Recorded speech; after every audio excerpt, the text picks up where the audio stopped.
Hello friends, मैं पूनम सांगवान। स्वागत है आपका अपने चैनल अंतिल अकेडमी। फ्रेंड, आज हम डिस्कस करेंगे हिंदी पेडागोजी के 15 क्वेश्चन। ये रहेगी हमारी क्लास नंबर 3। आई होप आपको पसंद आ रही होगी, क्योंकि ये आपके लिए बहुत हेल्पफुल रहने वाली है सीटेट के लिए।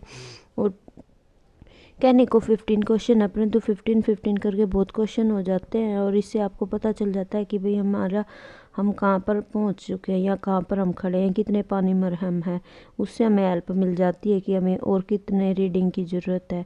PYQs बहुत इंपॉर्टेंट है हर सब्जेक्ट के लिए, चाहे वो आपकी SST हो, चाहे आपकी इंग्लिश हो, चाहे आपका सोशल साइंस हो, चाहे आपकी मैथ हो, कोई भी सब्जेक्ट आपके लिए उनके PYQs आप ज़रूर करिए, वो आपके लिए बहुत हेल्पफुल रहेंगे।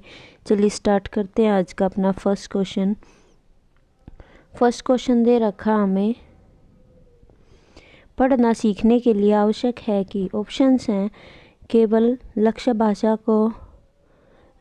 भाषा सुनने का माहौल। देखिए यहाँ पर केवल आ गया, ये नेगेटिव वर्ड है, ये तो आंसर हमारा होगा नहीं, क्योंकि कुछ टैग वर्ड्स हैं जो आपको याद रखने की ये नेगेटिव वर्ड्स है, और नेगेटिव वर्ड्स कभी भी हमारा आंसर नहीं होगा, तो ये तो गलत है।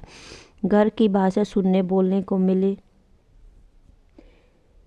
लक्ष्य भाषा की अर्थपूर्ण और रोचक सामग्री सुनने पढ़ने को मिले। फोर्थ ऑप्शन है चार्ट्स अधिक से अधिक कक्षा में लगाए जाएं, तो इसका जो आंसर है वो क्या हो जाएगा आपका थर्ड, लक्ष्य भाषा की अर्थपूर्ण और रोचक सामग्री सुनने पढ़ने को मिले, क्योंकि इसमें आपसे दोनों चीज़ें पूछी हुई है, पढ़ना भी और सीखना भी। तो ऑप्शन नंबर जो थर्ड है वो आपका बिल्कुल ठीक है। नेक्स्ट क्वेश्चन देखिए, भाषा केवल अभिव्यक्ति का माध्यम ही नहीं बल्कि स्वयं से डैश का माध्यम है। तो किससे बात की अभिव्यक्ति ही नहीं कि हम अपने विचारों को प्रकट कर सके, केवल उसके लिए नहीं बल्कि स्वयं से क्या करने के लिए भी, लिखने के लिए, पढ़ने के लिए, बातचीत करने, सुनने के लिए। तो क्या करने के लिए, बातचीत करने का भी माध्यम है कि हम अपने आप से भी बातचीत कर सकते हैं। नेक्स्ट क्वेश्चन देखिए, लड़के होकर रोते हो, यह कथन है। ये वर्ड आपने अपने घर में भी सुना होगा कई बार, मम्मी या दादी, बुआ, पापा बोलते हुए कि लड़की, जब एक बच्चा रोता है तो उसको बोलते हैं कि लड़का होके रोता है। तो यह कथन है, भाषा को बच्चों की दृष्टि से पढ़ने को बाध्य करता है। सेकंड ऑप्शन है, भाषा को अध्यापकों की दृष्टि से पढ़ने को बाध्य होता है। थर्ड ऑप्शन है, भाषा को जेंडर की दृष्टि से पढ़ने को बाध्य करता है। भाषा को व्याकरण की दृष्टि से पढ़ने को बाध्य करता है। तो यहाँ पर लड़के होकर रोते हैं, तो ये किस चीज़ को दिखा रहा है, जेंडर स्टेरियोटाइप को दिखा रहा है।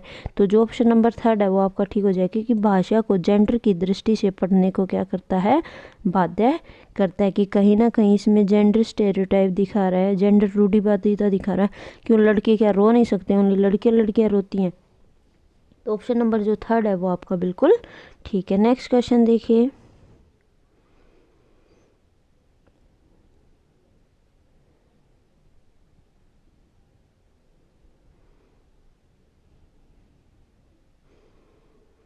कहानी के संदर्भ में कौन सा कथन उपयुक्त लगता है। सही बताना हमें।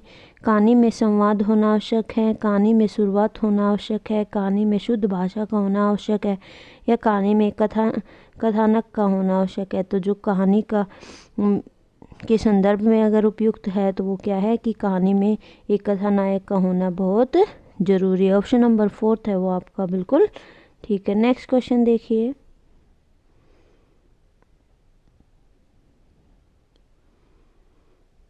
एक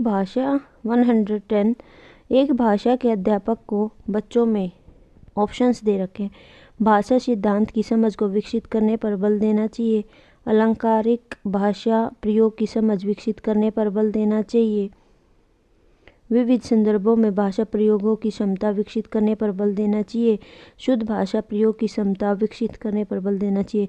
एक बात यहाँ पर आप नोट कर लीजिएगा, जहाँ भी अगर आपके ऑप्शंस में विविध संदर्भों में या संदर्भों में बात आ जाती है तो वो आपका पॉजिटिव वर्ड होता है, इसको आप नोट डाउन कर सकते हो कि जहाँ पर भी विविध संदर्भों या व्याकरण संदर्भों इस तरीके के टैग वर्ड्स आते हैं तो वो आपका आंसर बिल्कुल ठीक होगा। इस तरीके से जो आपका ऑप्शन नंबर 3 है वो ठीक है, आगे पढ़ने की आपको ज़रूरत भी नहीं है। 98% वही आंसर होगा आपका। नेक्स्ट देखिए, कोई भाषा किसी भी लिपि में लिखी जा सकती है, इस कथन पर आपकी राय है कि यह बिल्कुल किसी भी भाषा को किसी भी लिपि में लिखा जा सकता है। क्या लिखा जा सकता है? तो जी लिखा जा सकता है, काफ़ी हद तक संभव है। यह संभव नहीं है, यह बहुत हद तक संभव है। हर भाषा की अपनी लिपि होती है, भाषा और लिपि के बीच एक सीधा संबंध होता है। तो इन्होंने पूछा है कि इस पर राय क्या है, तो ये क्या है कि काफ़ी हद तक संभव है कि कोई भी भाषा किसी भी लिपि में लिखी जा सकती है। नेक्स्ट क्वेश्चन देखिए,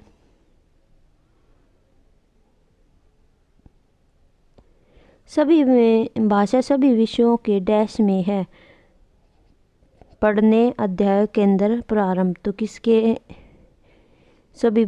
भाषा सभी विषयों के केंद्र में? ऑप्शन नंबर जो 3 है वो बिल्कुल ठीक है। बहुत इजी क्वेश्चन है ये, तो आप सभी को पता ही होगी। नेक्स्ट क्वेश्चन, कविता का एक निश्चित अर्थ होता है जिसे सभी विद्यार्थियों को पढ़ना चाहिए। इस कथन के बारे में आप मानते हैं कि किसी कविता को एक निश्चित अर्थ के साथ पढ़ना चाहिए। सभी विद्यार्थी अपने अनुभव और परिवेश में कविता समझते हैं। कवि ने कविता का एक अर्थ में लिखी जिसे विद्यार्थी को समझना चाहिए। अर्थ अलग अलग समझने से पढ़ने की प्रक्रिया बाधित होती है। तो जो ऑप्शन नंबर 2 है वो आपका बिल्कुल ठीक है कि सभी विद्यार्थी हैं वो अपने अनुभव और परिवेश में कविता को समझते हैं। नेक्स्ट क्वेश्चन, आप मानते हैं कि अलग अलग तरह की सामग्री पढ़ने के अवसर मिलने से, देखिए यहाँ पर अभी मैंने पीछे लास्ट क्वेश्चन में बताया था कि विविध संदर्भों की जहाँ बात आ जाएगी वो आंसर आपका ठीक होगा। यहाँ पर है तो ये आंसर आपका ठीक है। बाकी ऑप्शन आप पढ़ कर देखिए। भाषा को विविध संदर्भों में प्रयोग करने की समझ बनती है। व्याकरण समस्त भाषा सीखने को मिलती है। किताबों के बारे में जानकारी मिलती है, लेखकों के बारे में जानकारी मिलती है। तो जो ऑप्शन नंबर 1 है वो बिल्कुल ठीक है कि अलग अलग तरह की सामग्री पढ़ने से अगर हमें अवसर मिल रहे हैं तो उससे हमें क्या होगा कि हम भाषा के विविध जो प्रयोग हैं उनकी समझ हमें मिलती है। ऑप्शन नंबर 1 है वो आपका बिल्कुल ठीक है। नेक्स्ट क्वेश्चन देखिए,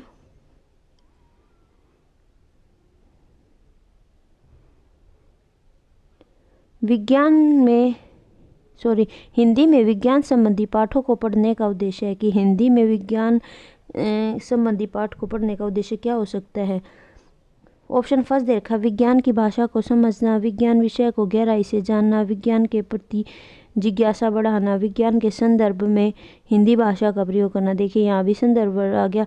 तो ऑप्शन नंबर 4 है वो आपका बिल्कुल ठीक है कि विज्ञान के संदर्भ में भी हिंदी भाषा का प्रयोग हमें समझ में आ जाए, इसलिए ऑप्शन नंबर 4 तो बिल्कुल ठीक है। नेक्स्ट क्वेश्चन देखिए,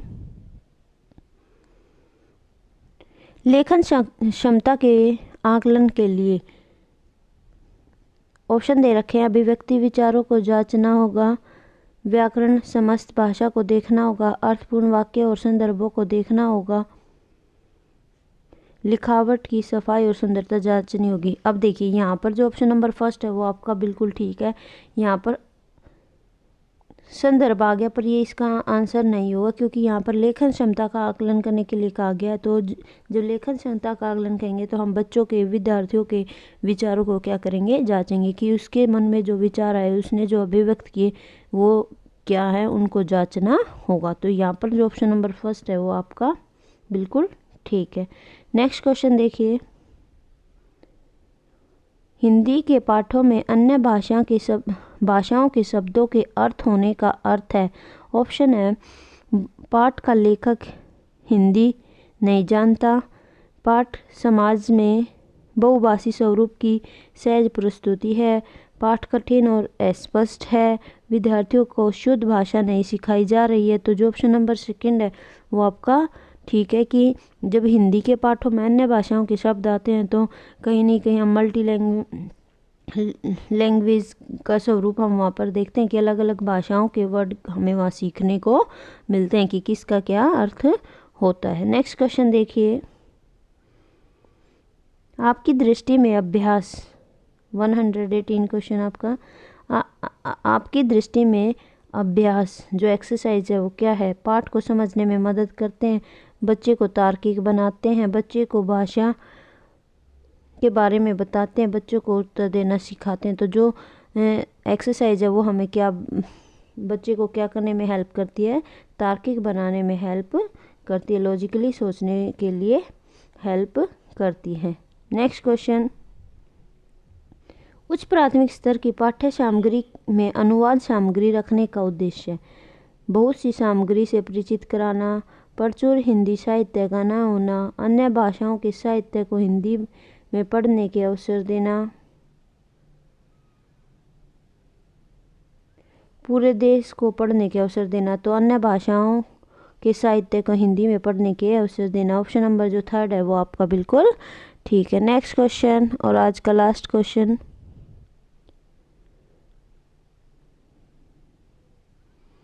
यदि आपकी कक्षा में दृष्टिबाधित बच्चे हैं तो आप क्या करेंगे? जिन बच्चों को कम दिखाई देता है तो उसके लिए एक टीचर को क्या करना चाहिए? उन्हें विशेष सहानुभूति से पढ़ाएं। तो बच्चों के प्रति सहानुभूति तो दिखानी ही नहीं चाहिए। उन्हें पढ़ने में उपयुक्त साधन देंगे, बिल्कुल ठीक है कि जिन बच्चों को कम दिखाई देता है कि उन्हें ऐसी बुक से पढ़ाया जाए, ऐसे चार्ट जिन्हें छू कर टच कर कर समझा जा सके, क्योंकि उन्हें कम दिखाई देता है। उन्हें सभी बच्चों से अलग गतिविधि देंगे तो ये तो बिल्कुल गलत है, क्योंकि समावेशी शिक्षा फॉलो की जाती है, सभी बच्चों को समान पढ़ाया जाता है, इक्वल पढ़ाया जाता है। उनसे कम गतिविधियाँ कराएंगे, ये भी गलत है। तो यहाँ पर जो बेस्ट ऑप्शन है वो है आपका सेकंड, कि उन्हें पढ़ने के उपयुक्त साधन देंगे, कि दृष्टिबाधित है तो उन चीज़ को ध्यान में रखा जाएगा। ये थे आज के 15 क्वेश्चन। आई होप आपको पसंद आए होंगे। अगर पसंद आए तो वीडियो को लाइक शेयर ज़रूर करें और कमेंट करके बताएं कि आपके कितने आंसर्स ठीक हुए।